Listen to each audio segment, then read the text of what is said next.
नमस्कार दोस्तों, स्वागत है आपका आपके चैनल सिविल एकेडमी में। फ्रेंड्स, आज हम आरसीसी के इंट्रोडक्शन की बात करेंगे।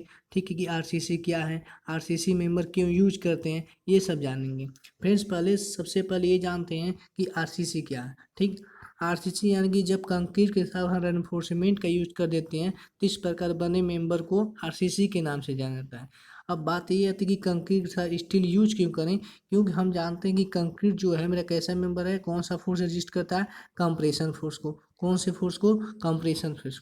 और जो कंक्रीट का कोई भी ब्लॉक होगा, ठीक है, जब इस पे आप फोर्स लगाएंगे, ठीक, फोर्स लगने के बाद यहाँ पे जो न्यूट्रल एक्सिस होगा इसका, इसके ऊपर जो हमारा कंप्रेशन जो रहता है, नीचे हमारा टेंशन जो, ठीक है, तो कंक्रीट जो है ये लोड लगने की वजह से कंप्रेशन जो क्या कर रजिस्ट कर लेगा, बस टेंशन को रजिस्ट नहीं करता है। इसलिए हम क्या करते हैं, टेंशन जो एनफोर्समेंट प्रोवाइड कर देते हैं, जिसके कारण क्या करें कि यह कंक्रीट जो है टेंशन को भी रजिस्ट करने लगे। इसीलिए हम कंक्रीट के साथ एनफोर्समेंट का यूज करते हैं।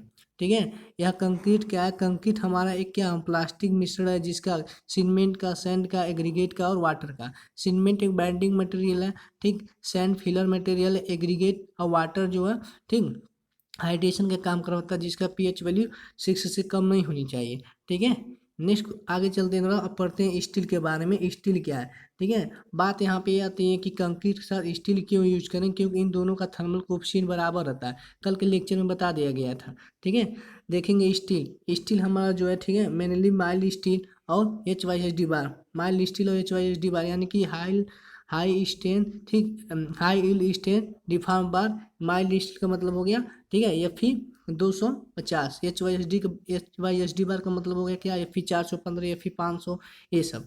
ठीक है, अब देखेंगे माइल्ड स्टील और HYSD बार में अंतर क्या है। माइल्ड स्टील जो जनरली मार्केट में अवेलेबल है 6 mm, 8 mm, 10 mm, ये सब का, ठीक है, ये सब। अब देखेंगे माइल्ड स्टील को हम क्रेकिंग अप्रोच क्यों बोले हैं, क्योंकि ये क्रेक जो कंक्रीट में क्रेक बॉटम में जो क्रेक डेवलप हो रहा था, उसी को रजिस्ट करने के लिए, इसी का अप्रोच करने के लिए इसलिए क्रेकिंग अप्रोच किया जाता है। यानी कि देखे होंगे आपने, ये जो बीम है, ठीक है, जब यहाँ पे ये लोड लगा, यानी कि यूडीएल कोई लोड लगा, इसकी वजह से बीम अगर डिफ्लेक्ट हुई थी, ठीक, तो यहाँ पे आप क्रेकिंग देखने को मिला था। इसी क्रेकिंग को अपोज करने के लिए हमने क्या किया, रेनफोर्समेंट डाला। रेनफोर्समेंट का मतलब हो गया क्या, इसी क्रेकिंग को रजिस्ट करना। तो इसी क्रेकिंग को अपोज करने के लिए ये माइल्ड स्टील प्रोवाइड किया जाता है। ठीक है, अब यहाँ पे देखेंगे कि ये कार्बन कंटेंट इसमें कितना होता है, तो कार्बन कंटेंट इतना होता है 0.15 से 0.30। ठीक है, ये इसको हम हार्ड रोल बार भी बोलते हैं। अब HYSD बार के बारे में जानते हैं। इसमें कार्बन कंटेंट देखिए फ्रेंड ज़्यादा है इससे कंपेयर में।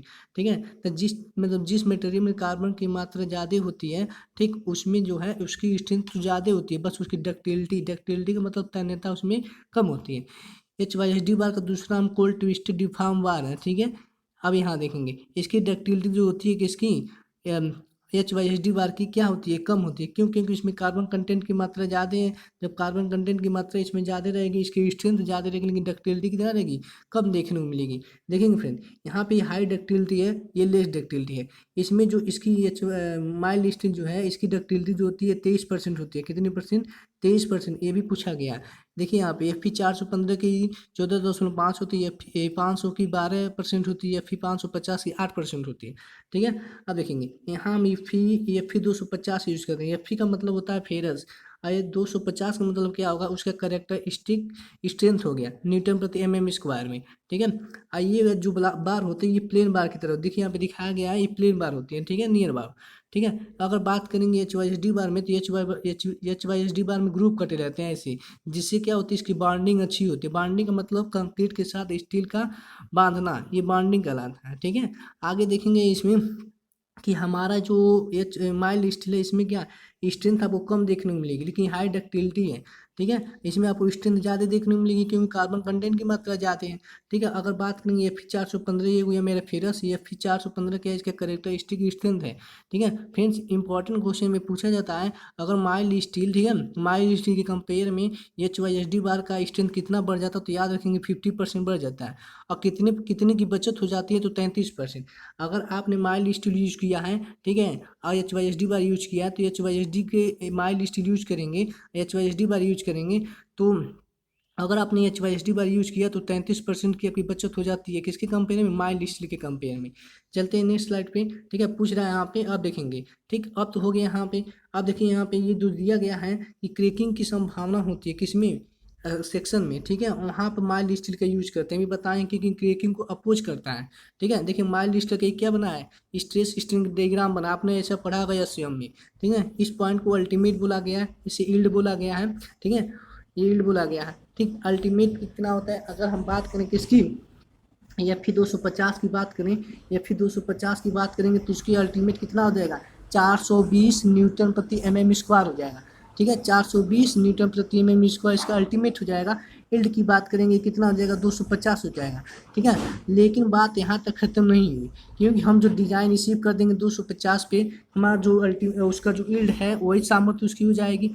लेकिन जो हम वर्किंग, यहाँ पे हम वर्किंग स्टेज मेथड की, वर्किंग स्टेज मेथड की बात करेंगे तो हम इस पे जो ये जो वर्किंग स्टेज मेथड यानी कि WSM जो है, एक किस पे बेस है? लीनियर इलास्टिक थ्योरी पे बेस है। तो लीनियर इलास्टिक थ्योरी आपने देखा होगा, जो हुक लॉ फॉलो करता है, लीनियर यानी प्रोपोर्शनल लिमिटर। तो ये जो वैल्यू यानी कि अगर WSM की बात करेंगे तो हम कहाँ करेंगे?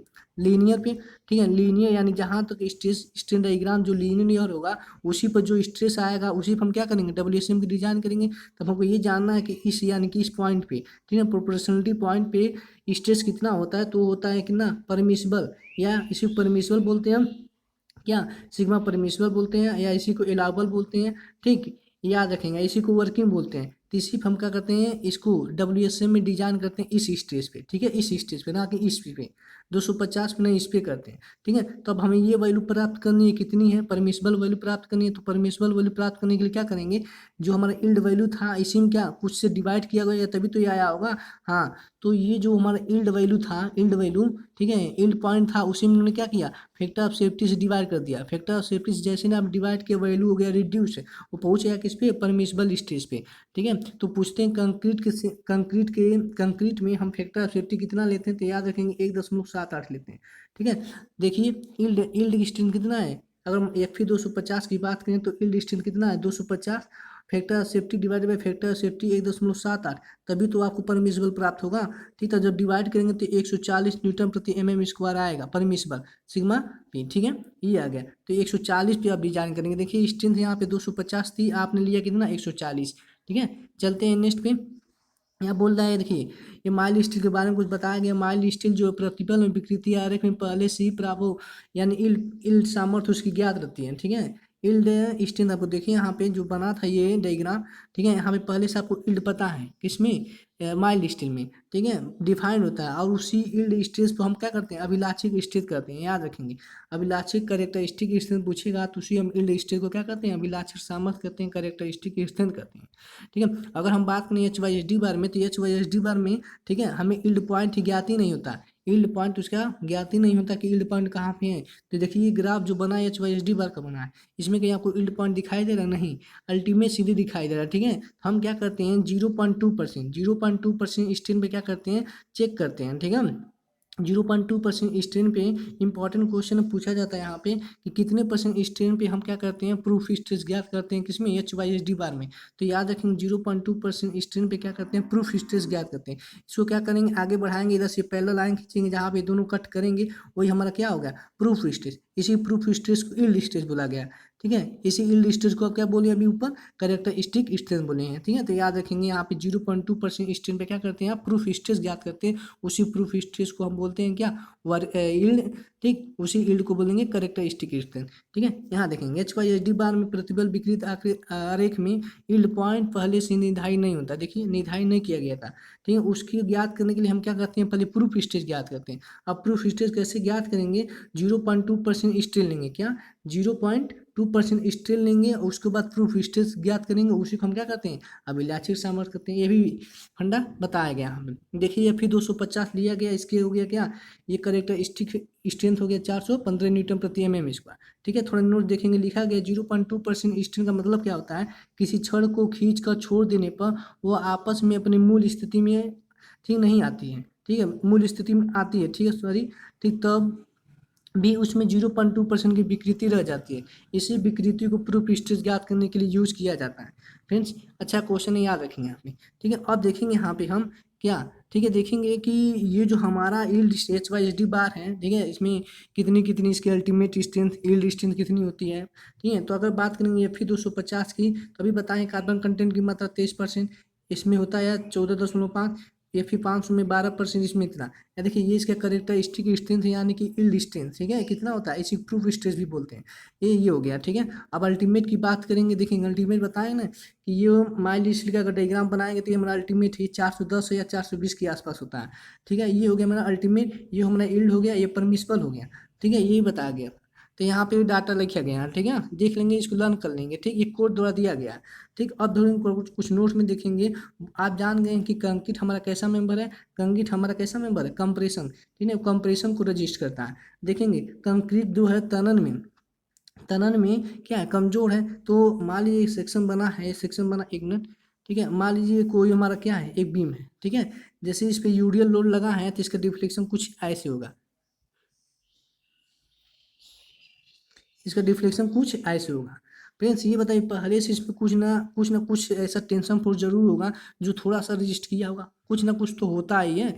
ठीक है, तो मानते हैं कितना होता, तो याद रखेंगे वो 10% होता है। कितना होता है, वो 10% होता है। संपीड़न जो सामर्थ्य है उसका 10% होता है तनन सामर्थ्य कंक्रीट का। ठीक है, ये इंपॉर्टेंट क्वेश्चन है, पूछा जाता है यहाँ पे। कार्बन कंटेंट की मात्रा जैसे जैसे बढ़ेगी सामर्थ्य तो बढ़ती है, बट डक्टिलिटी यानी कि तन्यता क्या होती है, घटती है। अभी बताए हैं कि डक्टिलिटी जो कार्बन पे डिपेंड करती है। अगर डक्टिलिटी बढ़ाना है यहाँ पे तो कार्बन की मात्रा घटाना है। ठीक है, और स्ट्रेंथ क्या हो जाएगी, ठीक है, घट जाएगी। ठीक, क्योंकि स्ट्रेंथ जो है कार्बन पे डिपेंड करता है, डक्टिलिटी भी इसी पे डिपेंड करता है। ठीक है, याद रखेंगे, यहाँ पे इंपॉर्टेंट क्वेश्चन है। फ्रेंड्स अगर कुछ कवर देखते हैं, जैसे आपने मान लीजिए हमने बीम बना दिया, ठीक है, कोई बीम बना दिया, आपने रेनफोर्समेंट प्रोवाइड कर दिया, छड़ प्रोवाइड कर दी, तो नीचे कुछ यहाँ पे स्पेस छोड़, सॉरी, ये कुछ यहाँ पे स्पेस छोड़ देते हैं, ये वाला। ठीक है, इसे बोलते हैं कवर। ये कवर क्या करता है, इन्वायरमेंटल से में, ठीक, इन्वायरमेंटल छोड़ को क्या करता है, बचाता है। ठीक है, तो बोलता है ये कवर कितना कितना प्रोवाइड करते हैं, देखेंगे। ठीक है, अगर समुद्री इलाकों में पीसीसी का मतलब होता है प्लेन सीमेंट कंक्रीट है, तो M20 ग्रेड का यूज करेंगे। ठीक है, M20 ग्रेड का मतलब भी आगे बताते हैं क्या होता है। पीसीसी अगर यूज किए हैं प्लेन सीमेंट कंक्रीट, तो आप वहाँ पे M20 ग्रेड कंक्रीट यूज करेंगे। अगर आरसीसी यूज कर रहे हैं तो M30 ग्रेड यूज करेंगे, याद रखेंगे। और कवर कितना देंगे, 40। ये इंपॉर्टेंट क्वेश्चन है, कवर का बताए ना। जैसे मान लीजिए कॉलम हो गया, यहाँ पर रेनफोर्समेंट डाल दिए, इधर भी रेनफोर्समेंट डाल दिए, तो ये बीच में इधर दोनों साइड कवर देते हैं। ठीक है, कवर इसी को बोला गया कितना देते हैं, तो 40 देते हैं। ठीक है, देखेंगे यहाँ पे बोला गया यहाँ पे कि 35 पर यानी 95% आप उठाई कंक्रीट की कर देते हैं तो 70%, ठीक है, उसकी क्या होती है, स्ट्रेंथ बढ़ जाती है। ये भी अच्छा क्वेश्चन है। नेक्स्ट स्लाइड पे चलते हैं, बोला यहाँ पे कंक्रीट के बारे में क्या आता है, देखेंगे कंक्रीट। ठीक है, कंक्रीट हमारा क्या है, देखेंगे कंक्रीट एक संपीड़न में मजबूत होता है और तनन में कमजोर होता है। अगर हम किसी सेक्शन या अवयव को कंक्रीट का बनाए तो वह संपीड़न क्षेत्र में प्रतिबल वहन कर लेगा, लेकिन तनन में वह नहीं करेगा। इसीलिए हम क्या करते हैं, इस्पात डालते हैं। पूरी कहानी पीछे वाली है। ठीक है, कि वही बोला गया कि कंक्रीट हमारा जो संपीड़न में अच्छा होता है लेकिन तनन में नहीं, तो तनन में अच्छा बनाने के लिए हमने रेनफोर्समेंट डाल दिया। और देखेंगे जब अधिक काठ का माप निर्धारित हो तो संपीड़न क्षेत्र में भी इस्पात डाल देते हैं। करेंगे मतलब है जब मान लीजिए सेक्शन का माप जो है ज़्यादा हो गया है तो उस कंडीशन में हम संपीड़न जोन में, यानी कि ऐसे जो सेक्शन बन रहा था हमारा, यहाँ पे रेनफोर्समेंट डाल ही रहे थे, ऊपर भी डाल देंगे। इसका मतलब यही है जब सेक्शन अधिक माप का निर्धारित हो। ठीक है, अब देखते हैं कंक्रीट में। ठीक है, M20 का मतलब, एम का मतलब हो गया मिक्स, 20 का मतलब है करेक्टरिस्टिक स्ट्रेंथ। ठीक है, उसका यील्ड सामर्थ्य कितनी है। अब देखेंगे हमने क्या किया, 15 सेंटीमीटर का एक क्यूब कास्ट किया। ठीक है, पूछता है यहाँ पे कि कंक्रीट की जब स्ट्रेंथ ज्ञात करते हैं, कौन सा कंप्रेशन स्ट्रेंथ, ठीक है, तो कितने mm का क्यूब कास्ट करते हैं, तो 15 सेंटीमीटर का क्या किया हमने, क्यूब कास्ट किया। अब देखेंगे कंक्रीट के केस में पूछेगा तो 15 × 15 × 15 सेंटीमीटर, लेकिन सीमेंट के केस में पूछेगा तो 50 × 50 × 50 का होता है। याद रखेंगे, इंपॉर्टेंट क्वेश्चन है, ज़्यादा कंफ्यूजन वाला। यहाँ याद रखेंगे कंक्रीट के लिए सीमेंट के लिए दोनों के लिए अलग होता है। ठीक है, आगे देखते हैं यहाँ पे कि माना जैसे हमने क्यूब को क्या किया, कास्ट कर लिया। ठीक है, हमने क्यूब को कास्ट कर लिया, कितना क्यूब को कास्ट किया, 100 क्यूब को। अब इस 100 क्यूब को क्या नहीं, मैंने 28 दिन तक उसकी क्या की, तराई की। तराई करने के बाद अब उसका स्ट्रेंथ निकालना है, तो देखते हैं। मान लीजिए जैसे 100 क्यूब लिया, 100 क्यूब कर दिया जब, तो उसकी जब स्ट्रेंथ चेक करेंगे कंप्रेशन टेस्टिंग मशीन पे, तो 100 क्यूब में से क्या होंगे, हमने क्या लिया था, M20 का कास्ट किया है ना, M20 का पीछे भी दिखाया है ना। तो M20 का मतलब क्या है, इसकी कैरेक्टरिस्टिक स्ट्रेंथ है, यानी कि इससे ज़्यादा पे टूटना चाहिए, इससे ज़्यादा पे टूटना चाहिए, ठीक है। और इससे कम पे टूट जाएगा तो देखेंगे क्या होगा। इससे जिसका मतलब है M20 का स्ट्रेंथ कितना है, M20 20 Nm/mm², इससे ज़्यादा पे टूटना चाहिए। तो देखिए हमने 100 क्यूब को कास्ट किया, अब बारी बारी से एक एक क्यूब का कंप्रेशन टेस्टिंग मशीन पर रख के कंप्रेसिव स्ट्रेस चेक किया। तो कोई 20 पे टूटा, कोई 21 पे टूटा, 22 पे टूटा, कोई 23 पे टूटा, कोई 20 पे 22 पे टूटा, 19 पे टूटा, 18 पे टूटा, ऐसे ऐसे, ठीक है। लेकिन देखिए कुछ ऐसे क्यूब हैं जो 20 से कमी पे टूट जा रहे हैं, देखिए कुछ ऐसे क्यूब हैं जो 20 से कमी पे टूट जा रहे हैं, ठीक है। तो आप देखेंगे यहाँ पे इसी से अब हम डिफाइन करेंगे इसका कैरेक्टरिस्टिक स्ट्रेंथ क्या होता है, देखेंगे, ठीक है। ऐसे क्यूब, यानी 100 क्यूब है, 100 क्यूब में से 5 क्यूब ऐसे होंगे, ठीक है, 5 क्यूब ऐसे होंगे जो क्या करेंगे, ठीक है, 5 क्यूब ऐसे होंगे जो 20 से कमी पे फेल कर जाएंगे, ठीक है, 20 से कमी पे फेल कर जाएंगे, लेकिन 95 क्यूब ऐसे होंगे जो 20 से ज़्यादा पे फेल करेंगे। देखेंगे यहाँ पे, देखिए 5 ही क्यूब ऐसे होंगे, ठीक है, मतलब 5 क्यूब, एक मान ली 5 क्यूब ऐसे होंगे जो क्या 20 Nm/mm² से कमी लोड पे फेल हो जाएंगे, और 95 क्यूब ऐसे होंगे, ठीक है, जो क्या कि 95% क्या करेंगे, वो 95% जो 20 से एबव पे टूटेंगे, यानी 21, 22, 23 पे, ठीक है। इसी से हम बना दिए एक डिफिनेशन, कौन सा डिफिनेशन, कैरेक्टरिस्टिक स्ट्रेंथ क्या होता है, देखेंगे, ठीक है। कैरेक्टरिस्टिक स्ट्रेंथ का मतलब यही हो गया सीधे कि यहाँ पे बोल दिया है कि कैरेक्टरिस्टिक स्ट्रेंथ वह स्ट्रेंथ होती है जिसमें कम, देखिए कम स्ट्रेंथ वाली सैंपल जो है क्यूब, यानी 5% से अधिक ना हो, वही बात हो गया कि 5%, यानी कि 5% क्यूब जो है, ठीक उस स्ट्रेंथ से कमी पे फेल कर जाना चाहिए, और 95% क्यूब जो है उस स्ट्रेंथ से जो लिए गया ग्रेड उससे क्या ज़्यादा पे फेल करना चाहिए, ठीक है। यहाँ पे हम टारगेट यानी कि FT टारगेट की बात करते हैं, ठीक है। टारगेट मीन क्या होता है, FCR का मतलब हो गया कैरेक्टरिस्टिक स्ट्रेंथ, ठीक है। सिग्मा का मतलब क्या होगा, सिग्मा मेरा क्या है, ठीक, डेविएटर स्ट्रेस से ध्यान देंगे, ठीक है। ये यहाँ पे कंक्रीट का छोटा सा न्यूमेरिकल पूछता है इस फार्मूले पे, तो याद रखेंगे कितना होता है। इसके लिए डिफाइन किया गया है कि करेक्ट वो अगर ये मान लीजिए आपका ग्रेड जो है M10 से M15 है, तो उसके बीच में सिग्मा का वैल्यू इतना लेंगे, ठीक है। 20 से 25 है तो इसके बीच में 4 लेते हैं, M30 से 50 है तो सिग्मा का वैल्यू 5 Nm/m। अब देखिए इंपॉर्टेंट क्वेश्चन बहुत बार पूछा जाता है, डायरेक्टली पूछ देता है, ये बताइए अगर हमारा ग्रेड जो है M20 से M25 के बीच में लाई कर रहा है, उसके लिए हम बताइए, ठीक है, कितना लेते हैं डेविएटर स्ट्रेस, याद रखेंगे डेविएटर स्ट्रेस कितना होगा वो, तो 4 Nm/mm²। यहाँ पे देखेंगे अवपात का मतलब हो गया स्लम, क्या होता है स्लम, ठीक है। तो देखते हैं यहाँ पे RCC बीम है या स्लैब है या फाउंडेशन, उस कंडीशन में जो स्लम का वैल्यू होना चाहिए 25 से 75 के बीच में लाई करना चाहिए, अगर आपने RCC बीम स्लैब और फाउंडेशन कास्ट किया है तो,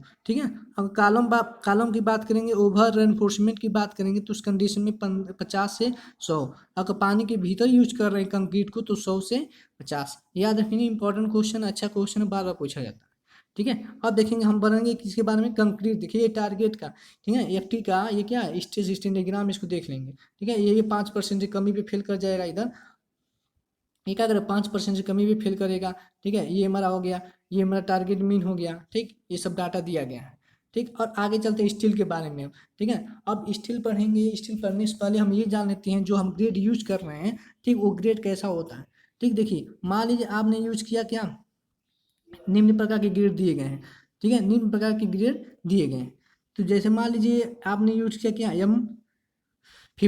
M15 का मतलब क्या हुआ, देखेंगे M15 का मतलब हो गया, इसका अगर हम बात करेंगे तो इसमें जो इसका मिक्सचर होता है, ठीक है, इसका जो रेशियो होता है 1 2 और 3 का रेशियो होता है, सॉरी 1 2 4 का, ठीक है, 1 2 4 का, ठीक है, 1 2 4 का। देखिए 1 का मतलब क्या हो गया सीमेंट, 2 का मतलब क्या हो गया सैंड, 4 का मतलब क्या हो गया एग्रीगेट गिट्टी।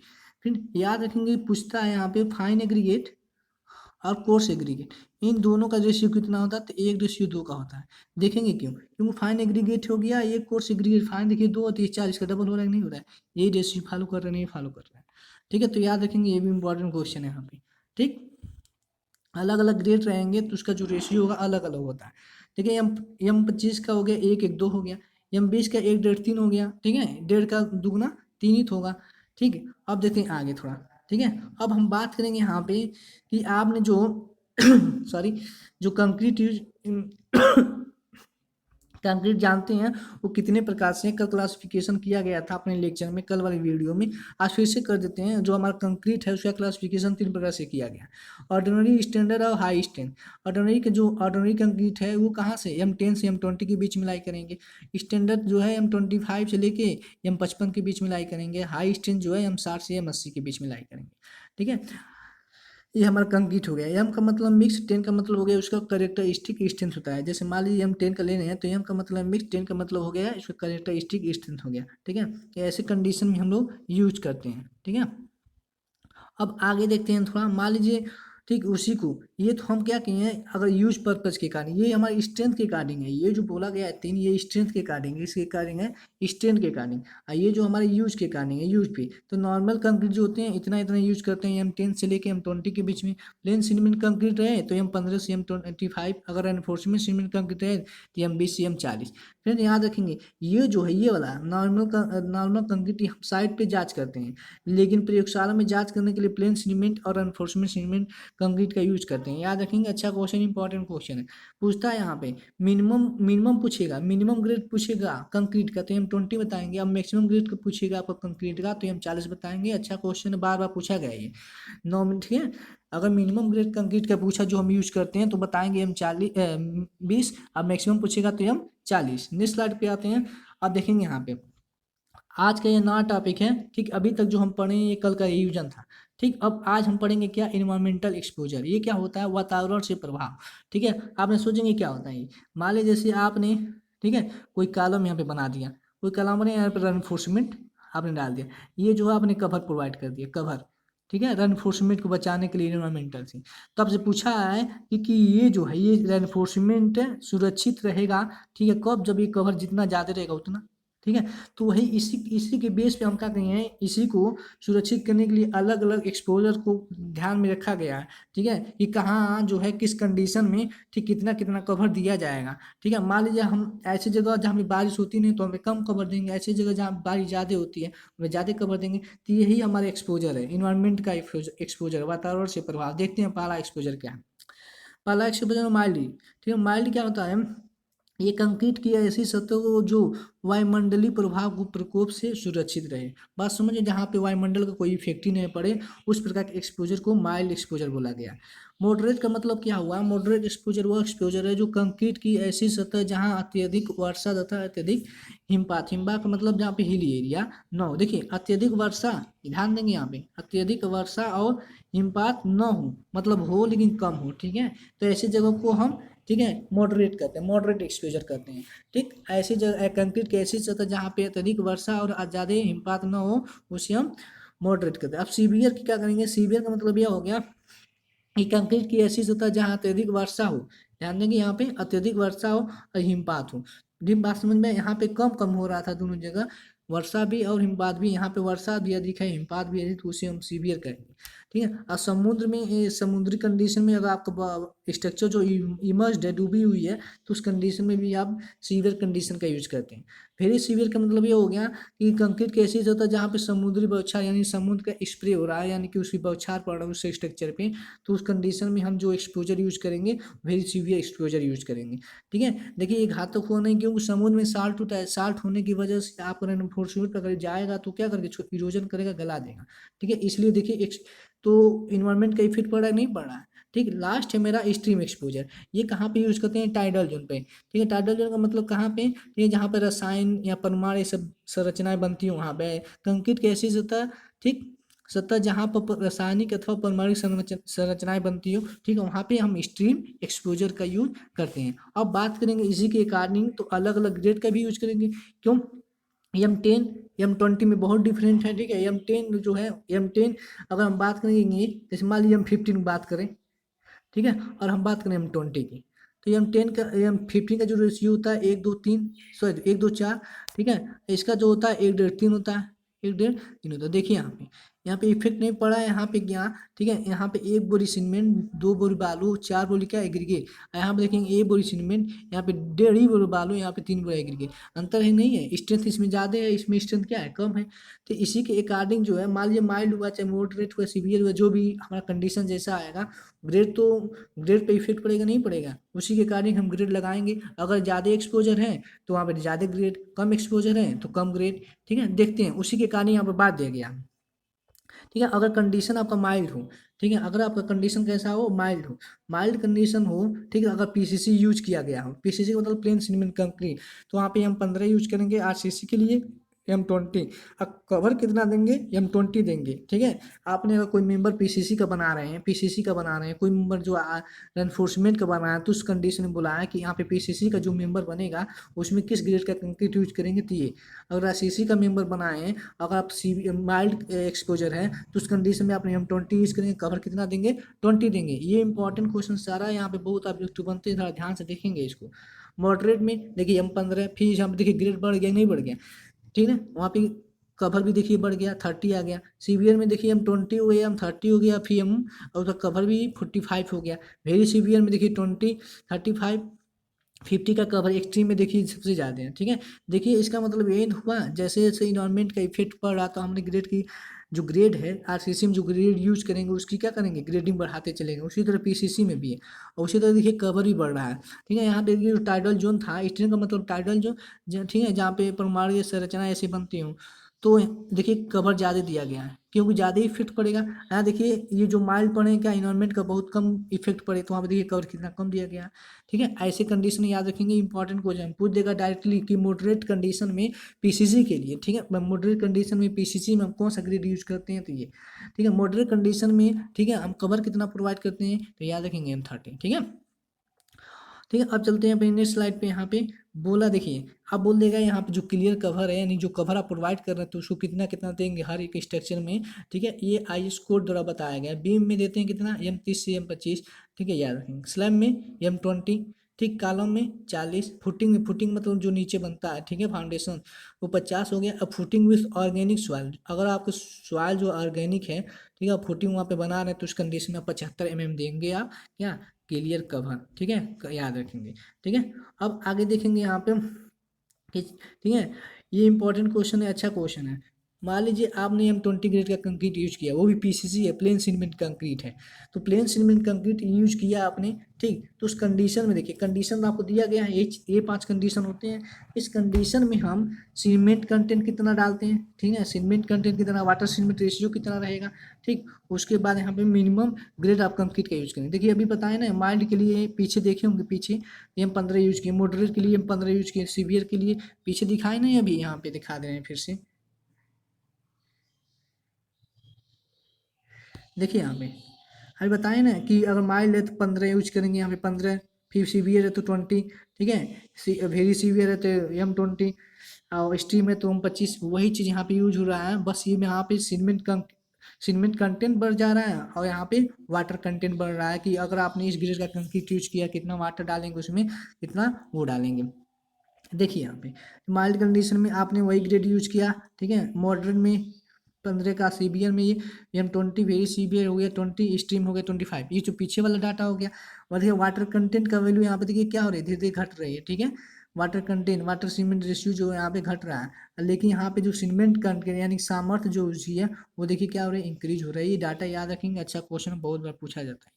ठीक है, ये डाटा IS कोड द्वारा दिया गया है। ठीक है, अगर यहाँ पे देखिए कुछ इंपॉर्टेंट पॉइंट है, यहाँ पे देखेंगे, बोल देता है मिनिमम वाटर सीमेंट रेशियो कितना रखते हैं, तो याद रखें मिनिमम जो है 40 रखते हैं, इससे किसी भी कंडीशन में कम होना नहीं चाहिए। देखिए 40 से कम है क्या, नहीं है। ठीक है, तो इससे मिनिमम इतना रखते हैं, मैक्सिमम 60 रखते हैं। ठीक है, हाइड्रेशन प्रोसेस में कितना % पानी यूज होता है, तो 23% यूज होता है। थिकनेस ऑफ एग्रीगेट जो होता है M20 होता है, और मिनिमम वाटर सीमेंट जो होता है, मतलब नॉर्मली जो यूज किया जाता है, देखिए 40 और 60 के बीच में 38 आ गया ये। ठीक है, चलते हैं नेक्स्ट स्लाइड पे। ठीक है, अब देखेंगे यहाँ पीछे क्या किसके लिए पढ़े हैं, पीछे हम पढ़ेंगे पीसीसी के लिए। देखिए M for M20 grid aggregate के लिए पीसीसी यानी प्लेन सीमेंट कंक्रीट। अब पढ़ेंगे आरसीसी के लिए। ठीक, तो आरसीसी के लिए देखिए कितना बोला गया, वही पांचों कंडीशन हो गया, पांचों कंडीशन हो गया। उसके लिए हम पीछे ग्रेड का यूज बता दिए। ग्रेड की देखिए, ग्रेड का वैल्यू बढ़ता चला जाएगा, क्योंकि एक्सपोजर कंडीशन बढ़ता चला जा रहा था। वाटर सॉल्युबिलिटी रेशियो देखिए घटता चला आ रहा है, ठीक है, लेकिन देखिए 40 से 0.40 से कम नहीं हो रहा है, अभी पीछे बताएं कम नहीं होना चाहिए, 60 से ऊपर नहीं होना चाहिए, 0.6% से ऊपर नहीं होना चाहिए, ये हो गया। इसके बीच में ये वाटर कंटेंट लाई करेगा। अगर पूछ देगा डायरेक्टली क्वेश्चन बनता है कि अगर सीवियर कंडीशन थी, कंडीशन में बताइए हम वाटर सॉल्युबिलिटी रेशियो कितना यूज करेंगे अगर आपका स्ट्रक्चर जो है आरसीसी का है, तो यह 0.45।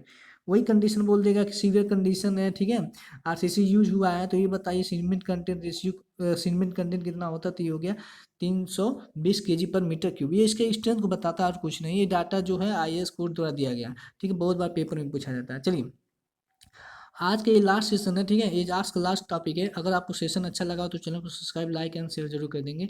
चलिए इसको बताते हैं, क्रैक अनक्रैक सेक्शन क्या होता है। क्रैक अनक्रैक का मतलब हो गया, क्रैक का मतलब वो सेक्शन क्या होगा, क्रैकिंग आपको दिखाई देगा ऐसा कुछ।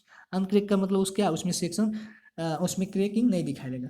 क्रैक का मतलब होता है जब जब दादे मतलब कोई भी स्ट्रक्चर ऐसे समझिए, कोई भी मान लीजिए कोई भी बीम है ऐसे, ठीक है, ये बीम जो है मान लीजिए 200, ठीक है, 200 न्यूटन लोड ले रहा है, ठीक है, आपने इस पे 150 लोड लगाया तो ये क्या है, सेफ रहेगा नहीं रहेगा, इसमें क्रेप डेवलप होंगे यहाँ पे नहीं होंगे, तो इसका मतलब क्या हो गया, ये अनक्रेक सेक्शन है। अगर यही लोड आपने 300 लगा दिया, ठीक है, जब 300 लोड लगाएंगे, अब ये सहने की इसकी क्षमता 200 है, 300 हो गया, तो क्या हो जाएगा ज़्यादा, यानी कि 100 न्यूटन का आपने एक्स्ट्रा लोड लगा दिया, तब बीम में आपको क्या देखने को मिलेगा, क्रेक देखने को मिलेगा, तो इसी सेक्शन को क्रेक सेक्शन बोला गया है। बस इतना सा अंतर है, देख लेते हैं, समझ लेते हैं।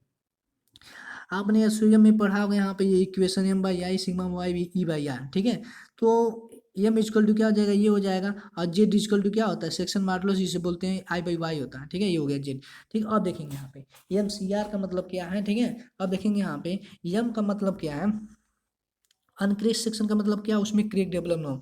जब सीआर का मतलब ये होता है, ठीक है, इसमें यानी कि जो सेक्शन बनाया गया है, इसमें जो क्या, इसमें जो स्ट्रेंथ इसकी है, ठीक है, इसमें जो मूवमेंट इसका है, ठीक, अभी आगे बताते हैं, ठीक, ये हो गया।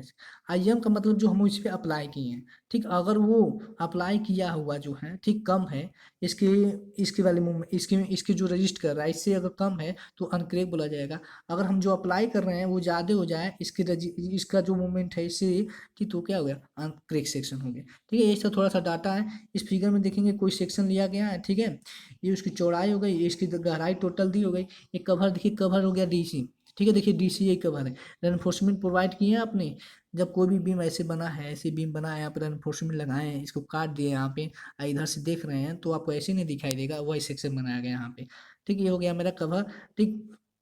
अगर इफेक्टिव डेप्थ निकालना तो इफेक्टिव डेप्थ क्या होता है, टोटल डेप्थ में से आप अगर कवर क्या कर देंगे, माइनस कर देंगे, ठीक, तो आपको इफेक्टिव डेप्थ प्राप्त हो जाएगा। चलिए फ्रेंड्स अपने कुछ ऑब्जेक्टिव पे चलते हैं, जरा ध्यान देंगे यहाँ पे, ठीक है। पहला ऑब्जेक्टिव यही है कि कंक्रीट की डिजाइन में विकृति आरेख का मान कैसा होता है। अभी कल वाली वीडियो में हम बता चुके हैं अच्छे से कि कंक्रीट का जब हम बनाते हैं, ठीक है, स्टेन डायग्राम, तो उसका ऐसे बनता है, और स्टील का जो बनाए थे, स्टील का कैसे बनता है, ऐसे बनता है, ठीक है, एक कल वाली वीडियो में बता चुके हैं, ठीक, तो क्या ऐसा है, लीनियर है तो लीनियर हो गया, ठीक। नेक्स्ट क्वेश्चन पे चलते हैं।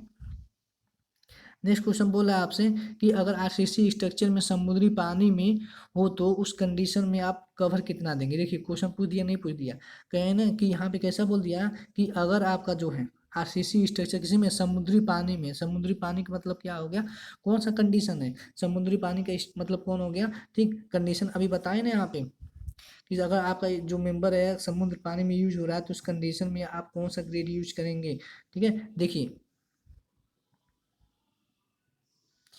ठीक, देखिए, तो कौन सा कंडीशन यूज करेंगे अगर समुद्री पानी में, तो उसे हम सीवियर बोलते हैं, सीवियर बोलते हैं, सीवियर के कंडीशन में, ठीक है, सीवियर अगर होगा तो उस कंडीशन में आप M45 यूज करेंगे। ये जो वेरी सीवियर है, तो वेरी सीवियर का मतलब हो गया उस पर समुद्री एक्सप्रे हो, एक्सप्रे मतलब उस पर क्या बौछार हो, तो उसमें 50 यूज करते हैं, लेकिन ये बोला है का समुद्र में इमर्ज्ड है, तो उसके लिए हम 40 यूज करेंगे, ठीक है।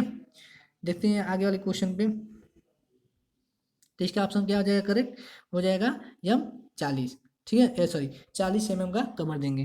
नेक्स्ट क्वेश्चन पे चलते हैं। यहाँ पे नेक्स्ट क्वेश्चन थोड़ा सा पूछा है, WSM में डिजाइन लोड होता है, इसको छोड़ते हैं, तो ये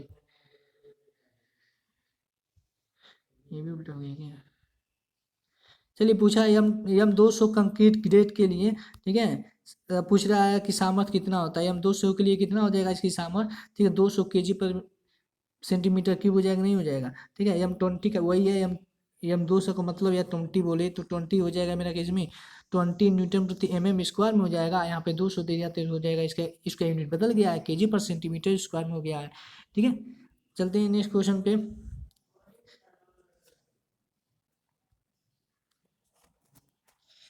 नेक्स्ट क्वेश्चन,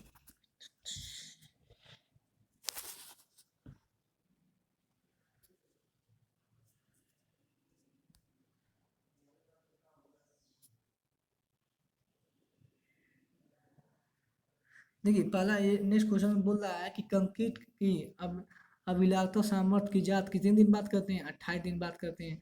ये भी देखिए बताए हैं कि फिर पूछा है IS 456/2000 के अनुसार बताने देखिए न्यूनतम ग्रेड पूछे ना, अभी न्यूनतम ग्रेड कंक्रीट का कितना रखते हैं। अगर PCC हो तो 30 रखते हैं, सॉरी RCC हो तो 30 रखते हैं, अगर PCC हो तो 20 रखते हैं। ठीक है, ये भी पीछे बताए यहाँ पे। अब देखिए ये भी बताएं कि जो हमारा करेक्टरिस्टिक स्ट्रेंथ होता है कितना परसेंट रहेगा वो, तो फेल माना जाएगा 5%। RCC की कंडीशन बोला गया कवर कितना देते हैं, तो 40 देते हैं। सारा ऑब्जेक्टिव बना हुआ है, अभी बताएं। चलिए फ्रेंड्स, अगर सेशन अच्छा लगा हो तो चैनल को सब्सक्राइब, लाइक एंड शेयर जरूर कर देंगे, एंड अपने फ्रेंड सर्कल में ज़्यादा से ज़्यादा इसे शेयर कर दें। Thank you for watching. जय हिंद, जय भारत।